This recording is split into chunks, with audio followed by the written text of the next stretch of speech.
श्रीमती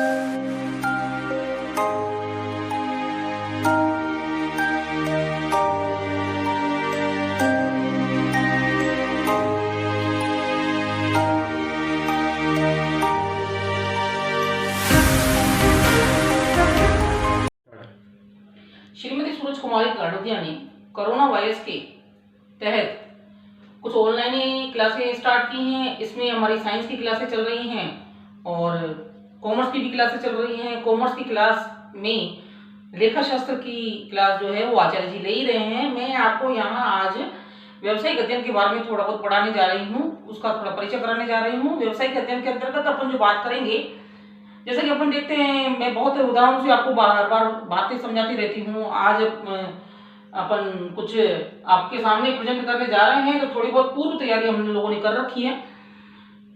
आज अपन जो अध्ययन करेंगे, व्यवसायिक अध्ययन का एक चैप्टर है अपना प्रबंधन की प्रकृति, नेचर ऑफ मैनेजमेंट के बारे में बात करेंगे अपन। प्रबंधन की प्रकृति का जो है लगभग 8 अंक का चैप्टर है अपना, और 8 अंक में 6 नंबर का एक निबंधात्मक प्रश्न प्रबंध की प्रकृति में से बनता है। प्रबंध का नेचर क्या है, इसको जानने से पहले अगर अपन ये जान लें कि प्रबंध कहते किसे हैं, तो वो ज्यादा ठीक रहेगा। प्रबंध कहते किसे हैं, इसमें हम 2 प्रकार से इसको परिभाषित कर सकते हैं। एक है प्रबंध का सामान्य अर्थ, दूसरा है प्रबंध का विशिष्ट अर्थ। प्रबंध के सामान्य अर्थ में अपन प्रबंध को कार्य करवाने की पद्धति मानते हैं, यानी मैनेजर जो है वो अपने अधीनस्थों से काम को करवाता है। दूसरा जो है विशिष्ट अर्थ में प्रबंधक अपना एक उद्देश्य लेकर समाज में रहते हुए मानव के द्वारा एक उद्देश्य लेकर संसाधनों का सदुपयोग करता है, और प्रबंध एक कला और विज्ञान के तौर पर इसको पूरा करता है। तो प्रबंध एक विशिष्ट क्रिया है जिसके अंतर्गत एक उद्देश्य लेकर साइंटिफिक तरीके से उद्देश्य को प्राप्त करने का प्रयास किया जाता है। इसकी कुछ विशेषताएं भी हैं, वो अपना एक लेसन अलग से रहेगा जिसमें अपन उसके बारे में बात करेंगे। आज जो अपन बात करने जा रहे हैं वो है प्रबंध की प्रकृति के बारे में, नेचर ऑफ मैनेजमेंट। देखिए, नेचर ऑफ मैनेजमेंट की बात करें तो इसमें एक बड़ा अपना 6 नंबर का या 8 नंबर का माध्यमिक बोर्ड के पिछले पेपर्स में प्रश्न आता रहा है। हर साल इसका प्रश्न आता है, और हमारे बच्चे जो कि मेरे से पढ़ लेते हैं उसके बाद उसको प्रश्न को बहुत बड़ी ही आसानी से हैंडल कर लेते हैं, और आप भी निश्चित कर लेंगे। तो इसी विश्वास के साथ अपन इस कॉन्सेप्ट को करने जा रहे हैं। प्रबंध की प्रकृति के बारे में पहला जो अपना कॉन्सेप्ट है वो है प्रबंध एक प्रक्रिया है। प्रक्रिया के बारे में अपनी बार बार बात क्लास में होती रही है। प्रक्रिया किसे कहते हैं, इसके बारे में बात करेंगे। एक बड़ा प्रश्न बनता है, प्रबंध एक प्रक्रिया है। दूसरा जो प्रबंध के नेचर की का बिंदु आता है वो आता है प्रबंध एक प्रणाली है। Management as a system, management एक सिस्टम है। और अगला जो बिंदु आता है वो आता है प्रबंध कला है। अब कुछ लोग मानते हैं कि प्रबंध एक कला है, लेकिन प्रबंध शास्त्री इसमें एक मत नहीं है। कुछ कहते हैं प्रबंध एक कला है, तो कुछ ये भी कहते हैं प्रबंध एक विज्ञान है, यानी प्रबंध कला है या विज्ञान है। इस पर बाकायदा अपन तुलनात्मक अध्ययन करते हुए इसके बारे में पढ़ेंगे। चौथा जो इसका बिंदु आता है वो प्रबंध को प्रोफेशनल बनाता है। यूं कहें कि प्रबंध पेशा है, और प्रबंध पेशा है तो कितनी मात्रा में पेशा है, तो क्यों, और बना पेशा बना तो कब बना। तो प्रबंध एक पेशा है, ये भी इसके नेचर में आता है, यानी प्रबंध एक पेशा है। बच्चों से मेरा कहना है कि आप अपनी कॉपी ले लें और कॉपी में ये पॉइंट वाइज नोट कर लें। पहले मैं आपको जो पढ़ाने जा रही हूँ उसका एक रेखा चित्र बनाऊंगी, उसके बाद आपको बताऊंगी। लेकिन आज जो अपन अध्ययन करने वाले हैं वो 5 बिंदु हैं, और 5 बिंदु को आप लिखें, फिर अपन एक एक बिंदु को लेकर इसको विस्तार से इसका वर्णन करते हुए मैं आपको समझा दूंगी कि प्रबंध प्रक्रिया है, प्रणाली है, कला और विज्ञान है, पेशा है, या फिर प्रबंध एक सार्वभौमिक। प्रबंध एक सार्वभौमिक, सार्वभौमिक का मतलब होता है यूनिवर्सलाइजेशन, यानी ब्रह्मांड में कहीं पर भी चले जाओ, किस प्रकार की भी अर्थव्यवस्था में आप व्यवसाय करें, चाहे पूंजीवाद में करें, चाहे समाजवाद में करें, या फिर भारत जैसी मिश्रित अर्थव्यवस्था में व्यवसाय करें, तो आपको प्रबंधन करना ही पड़ेगा। तो प्रबंध क्या है? सार्वभौमिक है। प्रबंध प्रत्येक प्रकार के संगठन में किया जाता है।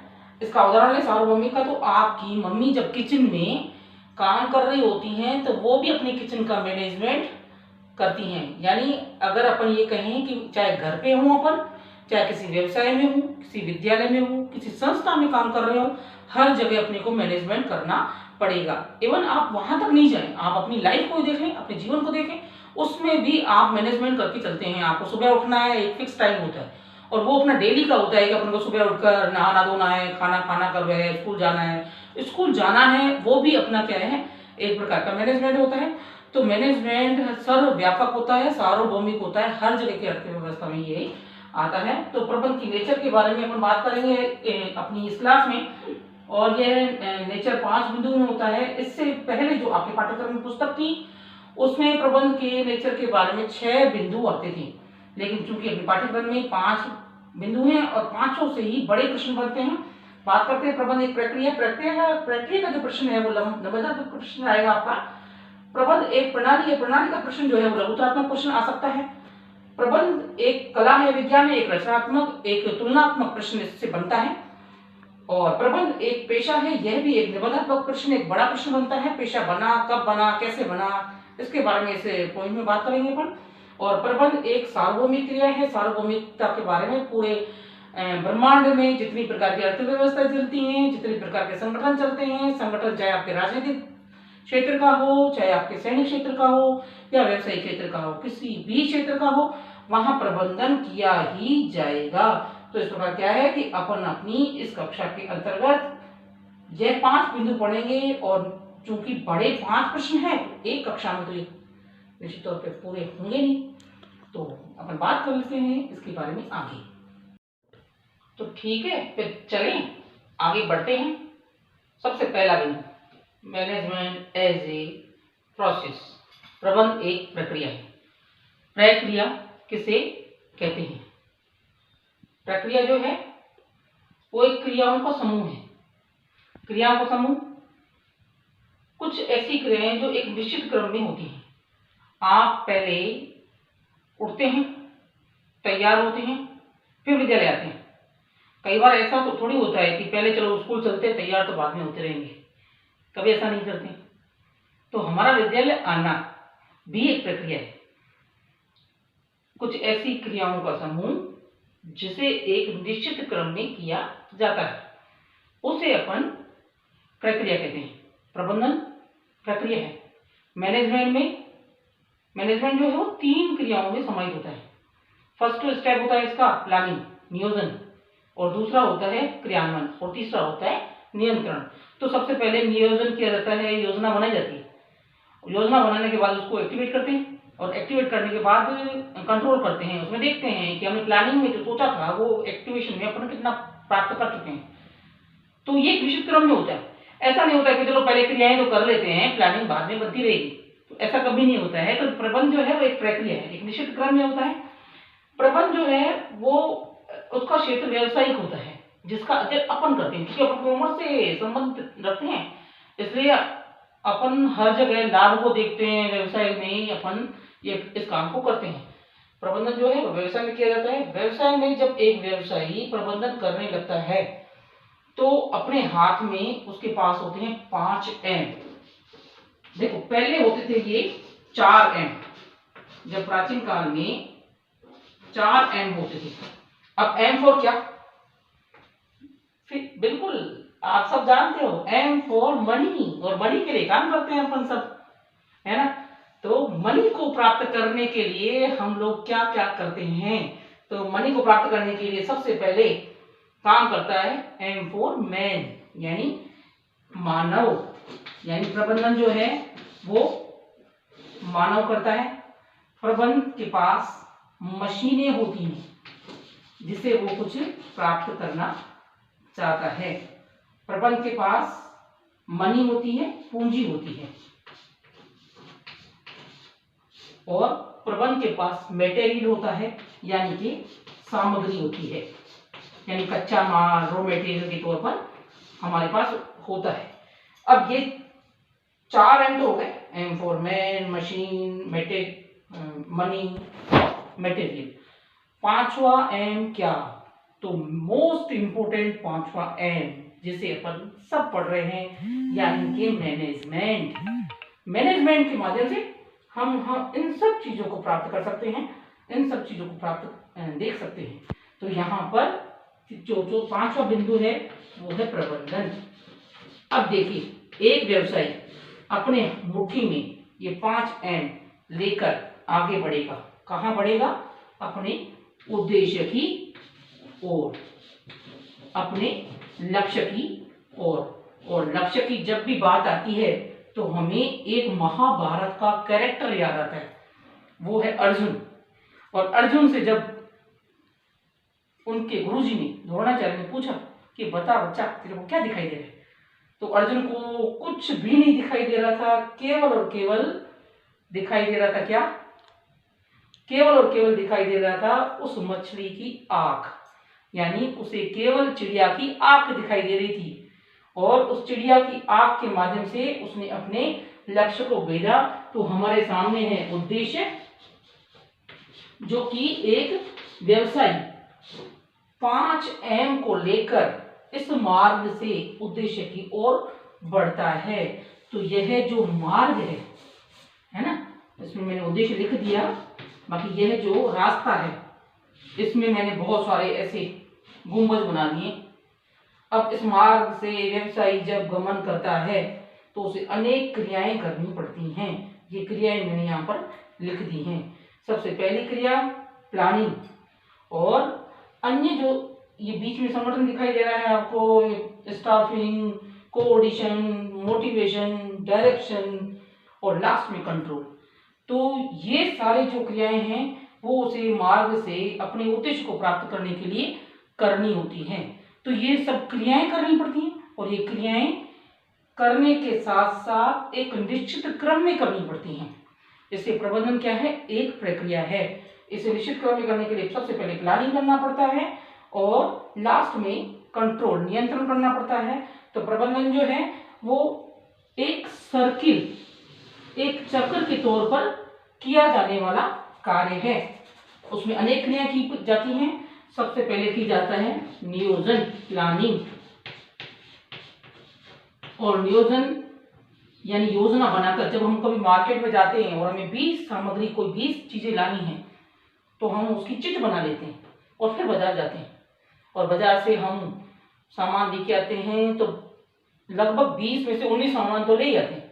अगर आप सोच के देखो कि अगर हम बाजार जा रहे हैं और हम लिखकर नहीं लेके जाएं और मम्मी आपको बताया कि ये 20 सामान लेके आना, तो निश्चित ही आप सारे सामान नहीं ला पाएंगे।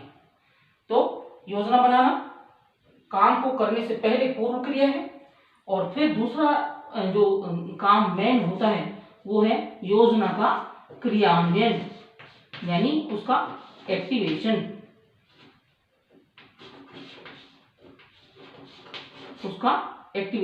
क्रिया, जो प्लानिंग किया है उसका क्रियान्वयन। और जब हम इन दोनों का विश्लेषण करते हैं तो तीसरा स्टेप होता है, वो आता है नियंत्रण का। तो ये तीनों क्रियाएं एक चक्र के रूप में होती हैं।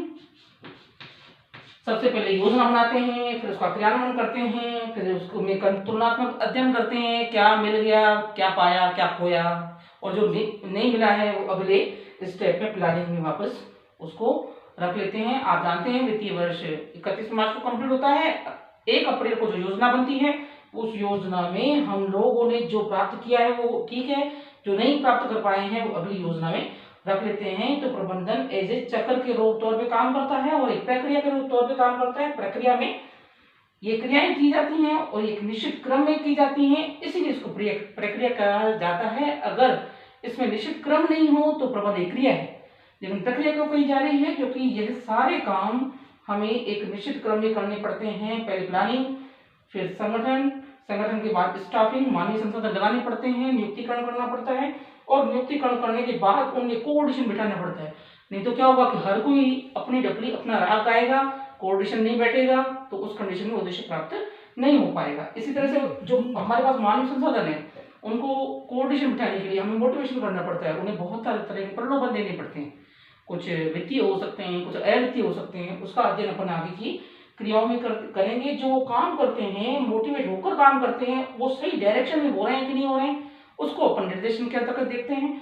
और इन सब में मैनेजर की एक भूमिका होती है लीडर की, तो उसे लीडरशिप भी कंप्लीट करनी पड़ती है। तो इस प्रकार प्रबंधक द्वारा ये सारे काम करने पड़ते हैं और वो एक प्रक्रिया के रूप में की जाते हैं, इसीलिए अपन प्रबंधन को एक प्रक्रिया मानते हैं। हम इन चारों पॉइंट्स को भी डिस्कशन करेंगे, लेकिन आज की कक्षा में आप इतना ही कर पाएंगे। अगला जो बिंदु है अपना सिस्टम का, वो अपन लेंगे अगली कक्षा में। मैं भगवंती खत्री आपको समय समय पर प्रबंधन के कुछ पॉइंट घर बैठे समझाऊंगी। आप घर पे रहिए, माता पिता का कहना मानिए, मम्मी को हेल्प कराना सब्जी वब्जी काटने में, है ना, और पिताजी को भी जो भी कहते हैं उनका कहने के अनुसार चलना है। हम सारा स्टाफ आपके साथ हैं और आपको घर बैठे कुछ न कुछ आपको सामग्री देते रहेंगे। आप नोट्स बनाना, कुछ असाइनमेंट कंप्लीट करना घर बैठे और हमें ऑनलाइन भेजना। हमारे नंबर आप सब बच्चों के पास हैं, और अब अगर नहीं है तो आपका हमने चैनल बना ही दिया है, तो चैनल पे आप नंबर सर्च कर सकते हैं। आपके कुछ फ्रेंड्स अगर इस ग्रुप पर इंक्लूड नहीं हो पाए तो आप अपनी कक्षाचार्य दीदी को वो नंबर भेज सकते हैं और उसमें हम आपको इस ग्रुप में जोड़ भी सकते हैं। तो आप घर पे रहिए, सुरक्षित रहिए और साथ में पढ़ते भी रहिए, थोड़ा बहुत अध्ययन करते रहिए और मम्मी पापा का कहना भी मानिए, ठीक है ना। ध्यान रखना।